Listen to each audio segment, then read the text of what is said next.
soy el doctor Pablo Naranjo, de la Clínica Elite Láser de Madrid. Hoy vamos a hablar del tratamiento de las varices y de las arañitas vasculares.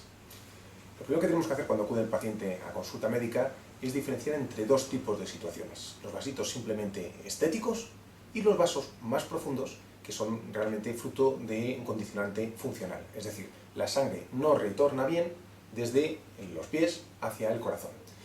En el primer caso, los vasitos estéticos, estamos hablando de que la circulación, una pequeñísima parte de esa circulación, decide volver por caminos que no son los adecuados hacia la circulación profunda. Por lo tanto, tenemos unas pequeñas arañitas, unas pequeñas telangiectasias, que no solo no es malo quitarlas, sino que es positivo. Ese pequeño flujo de sangre que circula a nivel superficial debería circular un poquito más profundo. Otras veces nos encontramos que el problema es más complejo, es un problema funcional. Las valvulitas que empujan la sangre de retorno, puesto que las venas no tienen un músculo liso, no tienen un musculillo que empuje esa sangre, la sangre retorna a nivel de circulación más profunda gracias al movimiento de unas válvulas. Cuando las válvulas no empujan bien, no cierran bien, es decir, no coaptan bien, la sangre sube y vuelve a bajar. A eso le llamamos insuficiencia venosa o reflujo venoso. En estos casos el problema es un poquito más importante, puesto que ya no es solo estético. Deberíamos de corregirlo para que la sangre retorne adecuadamente hacia el corazón. Esos son problemas funcionales. Claro, la primera pregunta que hace el paciente es ¿y cómo diagnosticamos si es un problema estético o funcional?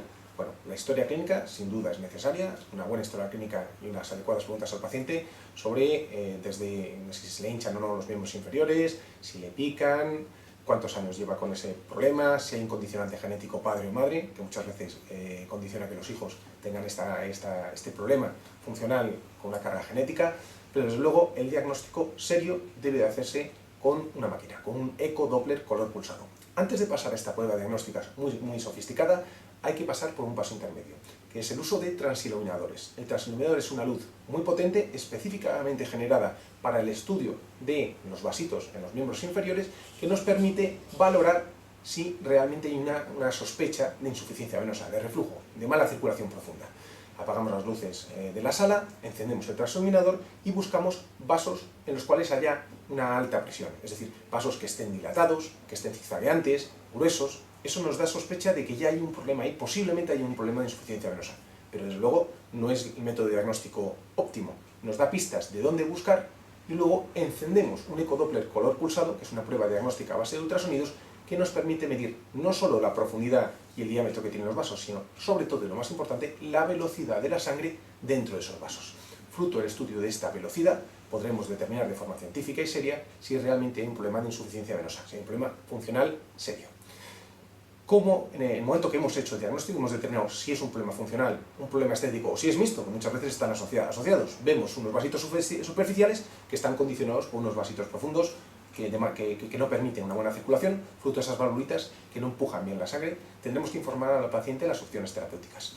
En el caso más complejo, es decir, que hay una insuficiencia venosa, debemos de hablarle de la posibilidad quirúrgica, es decir, la eliminación de ese vasito. Segunda, de una posibilidad también en quirófano, pero con tecnología, que es el uso del endoláser, un láser que a través de una fibra lo metemos dentro del vasito y vamos obligando a ese vaso a cerrarse.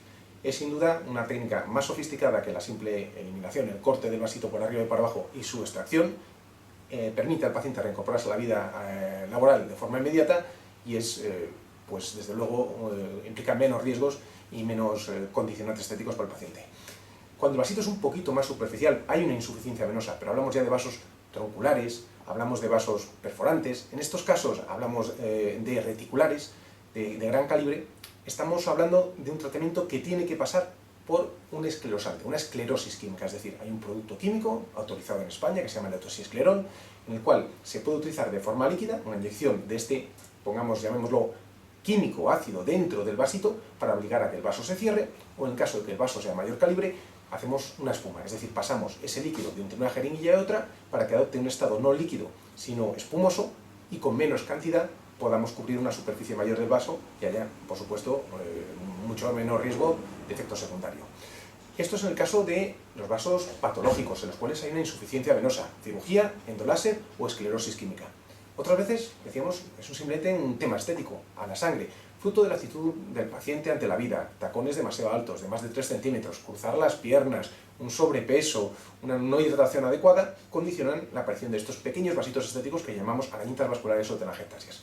En estos casos tenemos dos opciones terapéuticas: recurrir a la esclerosis química con el letoxesclerol si el calibre del vaso es mayor que el de la aguja, o en el caso opuesto, que el calibre de la aguja sea mayor que el del vaso. Sería una locura intentar pinchar ese vasito, puesto que nos podríamos dejar el químico, el ácido, fuera del vaso y condicionar varios efectos secundarios, como son el matting, es decir, la aparición posterior como efecto secundario de cientos de pequeños vasitos donde antes solo había uno. Podría condicionar otro tipo de efecto secundario como se llama hiperpigmentación posinflamatoria, es decir, que se oxida el hierro de los vasitos que se han roto, que se han extravasado, y genera unas manchitas que pueden durar desde 3 meses a 2 años en los miembros inferiores de la persona que estamos tratando. O incluso casos todavía peores, que la aparición de una úlcera por una necrosis de la piel, por un daño superficial. Entonces, decimos, para evitar todos estos casos está el láser. Cuando la aguja es más pequeña, es más grande que el propio vasito, tenemos que utilizar una tecnología más sofisticada. Y ahí viene el láser. Dentro del láser tenemos los láseres vasculares de neodimio Jack, que son láseres que permiten llegar hasta 6 milímetros de profundidad, y los láseres vasculares más superficiales, como son el KTP y el colorante pulsado. Por lo tanto, dependiendo del calibre de ese vaso, que ya no es apto para tratarse con esclerosante, puesto que es tan finito y de tan pequeño calibre que no queremos correr estos efectos, el riesgo de estos efectos secundarios que hemos comentado antes, pasamos al uso de un láser de neodimio o el uso de un láser de colorante pulsado. ¿En función de qué? De la profundidad del calibre del vaso, que es un vaso de entre 3 milímetros y 6 milímetros, vamos al láser de neodimio Jack, que está a menos de 3 milímetros, utilizamos el láser de colorante pulsado. ¿Cómo determinarlo? Ahí viene otra vez el elemento diagnóstico, el ecodoppler color pulsado, que nos permite además valorar la profundidad de estos vasos. Por lo tanto, estamos viendo que el tratamiento de las varices, de las salientes vasculares, es un tratamiento bonito, es complejo porque hay que hacer un buen diagnóstico para poder darle al paciente una satisfacción y además evitando esos riesgos que comentamos antes, fruto de tratar de aplicar una sola técnica a cualquier tipo de circunstancia. El número de sesiones, pues bueno, estamos hablando que normalmente con esclerosis química de vasos de tamaño medio profundo suele ser una, máximo 2 sesiones. Cuando hablamos de láser vascular, neodimio Jack, por ejemplo, que es el más utilizado en vasos que están entre los 2 y los 6 milímetros, estamos hablando de hacer tantas sesiones como solapamientos de vasos existan. El láser no es una luz inteligente, lo que va a hacer es buscar el vaso y coagularlo, cerrarlo. Si tenemos un solapamiento de 2 vasos, precisaremos de 2 sesiones. Si tenemos un solapamiento de 3 vasos, podemos llegar a precisar 3 sesiones. Es raro la realización más de 4, incluso 5 sesiones, muy raro. Por mal que se vea el paciente, por muchos vasos que tenga, normalmente en unas 3, 4 sesiones, si la circunstancia es muy compleja, con muchos solapamientos, podemos acabar con todos los vasos que tiene el paciente. Hablamos de una eliminación superior al 95-98%. ¿Cuánto espacio dejar entre sesiones? Eso sí es muy importante. El paciente tiene que tener calma, porque son 2 meses como mínimo entre sesiones lo que debemos de dejar, para poder garantizar al paciente una máxima eficacia y seguridad. Por lo tanto, si el paciente viene con 4 vasitos, 3 vasitos que no se solapan, en una sesión tenemos más que suficiente para eliminarlos. Pero si vienen las condiciones complejas de mucho vaso estético, con solapamiento de vasos, con cruces de vasos, podemos llegar a un tratamiento que precise 3 o 4 sesiones, es decir, con 2 meses entre medias de hasta 8 meses. Estamos hablando de un tratamiento de un año en los casos más complejos. El tiempo de tratamiento varía. Casos facilitos, 15 minutos, más complejos, 1 hora, o puede llegar a tardar 1 hora y cuarto el tratamiento con láser de neodimio Jack. ¿Es doloroso? No, era doloroso, muy doloroso en el pasado.